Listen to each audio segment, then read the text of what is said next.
This channel does not promote any violent, harmful or illegal activities. All content provided by this channel is meant for an education purpose only. বুঝতে পারছেন কি অবস্থা সন্দেশখালীর? কিন্তু সেই পড়ুয়াগুলোর কথা একবার ভাবুন তো। মানে আমরা প্রত্যেকে জীবনে যখন প্রথম বড় পরীক্ষা মানে মাধ্যমিক দিয়েছিলাম কতটা নার্ভাস ছিলাম আমরা প্রত্যেকেই। আর তারা মাধ্যমিক দিচ্ছেন এরকম একটা পরিস্থিতির মধ্যে। সন্দেশখালী তো মাধ্যমিক পরীক্ষা চলছে, কারণ সেখানেও মাধ্যমিক পরীক্ষার্থী রয়েছে। এই সব দেখে তাদের মনের ভিতর কি চলছে ভাবুন। TV9 বাংলার সামনে কাতর আরতি মাধ্যমিক পরীক্ষার্থীদের।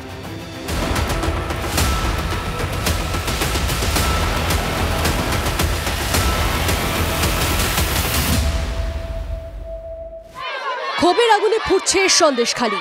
এর মধ্যেই চলছে মাধ্যমিক পরীক্ষা। জীবনের প্রথম বড় পরীক্ষা দিতে গিয়েই যেন এক রাশ আতঙ্ক ধাওয়া করছে সন্দেশখালীর মাধ্যমিক পরীক্ষার্থীদের। ঠিকমতো পড়াশোনা করতে পারছে না, পরীক্ষা দিতে যাওয়ার জন্য মিলছে না গাড়ি, রাস্তায় অটো টোটো নেই বললেই চলে। কিভাবে পরীক্ষা কেন্দ্রে পৌঁছবে সেটাই এখন বড় আতঙ্কের বিষয় হয়ে দাঁড়িয়েছে। TV9 বাংলার ক্যামেরার সামনে সেই ভয়ের কথাই জানালো পরীক্ষার্থীরা।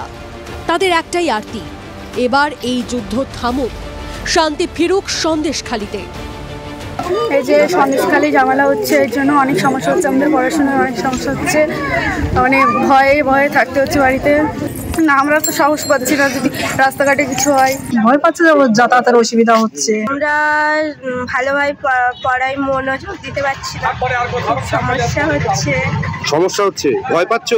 হ্যাঁ, আমরা চাইছি যে এই গন্ডগোলটা আর না হয়। মাধ্যমিক পরীক্ষা শুরু হওয়ার পর থেকে এই যে ঘটনাটা ঘটে গেছে সন্দেশখালীর বুকে, এটা খুব নিন্দনীয়।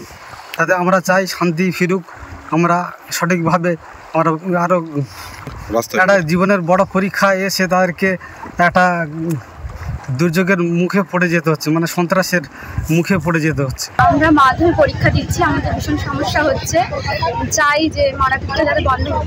পরিস্থিতি এতটাই উত্তপ্ত হয়ে উঠেছে যে তারা শান্তি চাইছে এবং শান্তি ফিরলে তবেই তারা ভালো করে মাধ্যমিক পরীক্ষা দিতে পারবে, জীবনের প্রথম বড় পরীক্ষায় সাফল্য অর্জন করবে।